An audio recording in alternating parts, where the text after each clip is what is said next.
یہ صرف اس لیے تھا تاکہ یہ قوم گائے کو ذبح کرنے سے بچ سکے اور اس طرح اس کی پوجا کر سکے۔ پھر ان کے ہلاک ہونے کے بعد حضرت موسیٰ علیہ السلام کے کئی معجزات کو دیکھنے کے باوجود بھی یہ قوم اللہ تبارک و تعالیٰ کی ذات پر سچے دل سے ایمان نہ لائے۔ یہ لوگ کھلے عام کہا کرتے تھے کہ جب تک ہم اللہ تبارک و تعالیٰ کو اپنی آنکھوں سے نہ دیکھ لیں ہم اس پر ایمان نہیں لائیں گے۔ اس قوم کے لیے اللہ تبارک و تعالیٰ نے آسمان سے منسلوہ اتارا اور ان کے لیے 12 چشمے جاری کیے تاکہ یہ قوم پانی کے لیے آپس میں جھگڑا نہ کرے، لیکن ان تمام نعمتوں کے باوجود بھی یہ قوم اللہ تبارک و تعالیٰ کی نافرمانی سے باز نہ آئی اور اسی طرح اللہ تبارک و تعالیٰ کی نافرمانیاں کرتی رہی۔ اسی قوم کی نافرمانی کی وجہ سے آسمانوں سے آنے والا کھانا بند ہو گیا اور زمین سے پیداوار اگنا شروع ہو گئی۔ اس کے بعد جب حضرت موسیٰ علیہ السلام نے یہودیوں کو فلسطین کے حکمرانی کے خلاف جنگ کرنے کا حکم دیا، اس قوم نے یہ کہتے ہوئے انکار کر دیا کہ تم اور تمہارا خدا لڑو، ہم تو یہیں بیٹھے ہیں۔ پیارے دوستو، اس طرح اللہ تبارک و تعالیٰ نے اس قوم کو اپنی نعمتوں سے نوازا، لیکن یہ قوم بار بار اللہ تبارک و تعالیٰ کی نافرمانیاں کرتی اور یہ قوم اللہ تبارک و تعالیٰ کی انبیاء کرام کو جھٹلاتی اور ان پر ظلم و ستم کرتی۔ اس قوم نے اللہ تبارک و تعالیٰ کے تمام پیغمبروں کی نافرمانی کی اور ان پر ظلم و ستم کیا اور معاذ اللہ انبیاء کرام کو قتل بھی کر دیا۔ اس قوم نے حضرت زکریا علیہ السلام کو بھی قتل کروایا اور حضرت یحییٰ علیہ السلام کو بھی قتل کروایا اور حضرت عیسیٰ علیہ السلام کو صلیب پر چڑھانے کے پیچھے انہی لوگوں کا ہاتھ تھا۔ انہی لوگوں نے حضرت عیسیٰ علیہ السلام کو صلیب پر چڑھانے کی سازشیں کی تھی، لیکن اللہ تبارک و تعالیٰ نے حضرت عیسیٰ علیہ السلام کو محفوظ رکھا اور زندہ آسمانوں پر اٹھا لیا۔ پیارے دوستو، یہ قوم اللہ تبارک و تعالیٰ کے پاس پیغمبروں کو مانتی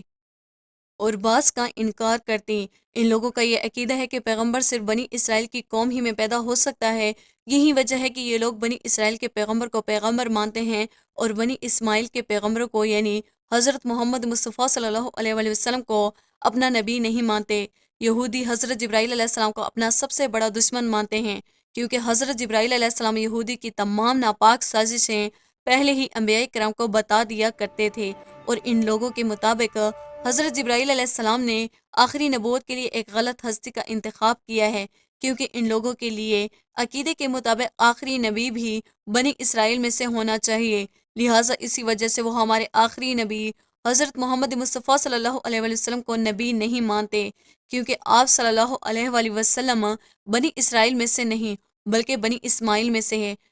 پیارے دوستو، یہودیوں کا یہ عقیدہ ہے کہ یہ اللہ تبارک و تعالیٰ کی لاڈلی قوم ہے۔ اللہ تبارک و تعالیٰ ان کو قیامت کے دن کچھ بھی نہیں کہے گا اور نہ ہی جہنم کی آگ ان کو جلائے گی۔ ان لوگوں کے عقیدے کے مطابق دنیا میں بھی ان کے لیے انعامات ہیں اور آخرت میں بھی اللہ تبارک و تعالیٰ نے ان کے لیے انعامات تیار کر رکھے ہیں، لہٰذا یہ دنیا میں جو کچھ بھی کرتے ہیں ان سے آخرت میں کوئی بھی پوچھ گچھ نہیں کرے گا۔ پیارے دوستو، یہ قوم شروع ہی سے فسادی قوم ہے۔ یہ لوگوں کو ان کی بستیوں سے نکال کر ان پر قبضہ کر لیا کرتے، جیسا کہ اپنی تاریخ کو دہراتے ہوئے آج بھی فلسطین میں کر رہے ہیں، اور فلسطین کے لوگوں کو وہاں سے نکال کر فلسطین پر قبضہ کرنا چاہتے ہیں۔ یہی وہ بدبخت قوم ہے کہ جنہوں نے حضور اکرم صلی اللہ علیہ وسلم پر جادو کروایا تھا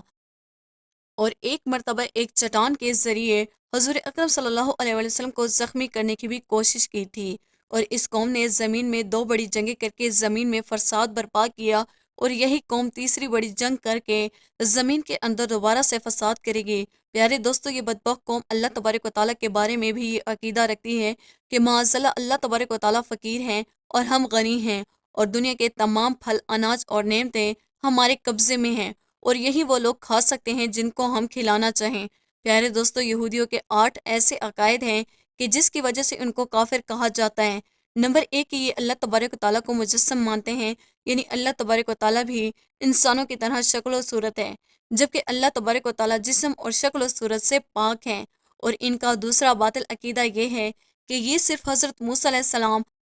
اور حضرت عزیر علیہ السلام کو اپنا نبی مانتی ہیں۔ ان کے علاوہ یہ قوم بھی تمام انبیاء کرام کو جھٹلایا کرتی اور معاذ اللہ ان کو قتل کر دیا کرتی، اور یہ لوگ حضرت عزیر علیہ السلام کو اللہ تبارک و تعالیٰ کا بیٹا مانتے ہیں، اور تورات میں بھی ان لوگوں نے تبدیلی کی۔ یہ لوگ حضرت عیسیٰ علیہ السلام کا بھی انکار کرتے ہیں اور حضرت عیسیٰ علیہ السلام کو معاذ اللہ اپنا دشمن مانتے ہیں، اور ان لوگوں کے عقیدے کے مطابق حضرت عیسیٰ علیہ السلام معاذ اللہ دجال ہیں اور اصلی دجال ان کا مسیح ہے، اور یہی لوگ اللہ تبارک و تعالیٰ کی کتاب انجیل کا بھی انکار کرتے ہیں، اور یہ لوگ ہمارے آخری نبی حضرت محمد مصطفیٰ صلی اللہ علیہ وآلہ وسلم کا بھی انکار کرتے ہیں اور ان کی نبوت کو نہیں مانتے، اور اس کے ساتھ ساتھ یہ لوگ قرآن پاک کا بھی انکار کرتے ہیں۔ پیارے دوستو، یہ وہ تمام اسباب ہیں جس کی وجہ سے یہودیوں کو کافر کہا جاتا ہے۔ دوستو، امید کرتے ہیں ہماری آج کی ویڈیو آپ کو پسند آئی ہوگی۔ ویڈیو کو لائک اور شیئر کیجیے گا۔ ویڈیو کے حوالے سے کمنٹ باکس میں اپنی قیمتی رائے کا اظہار ضرور کیجیے گا۔ مزید اسلامی ویڈیوز کے لیے ہمارے چینل کو سبسکرائب کرنا نہ بھولیے گا۔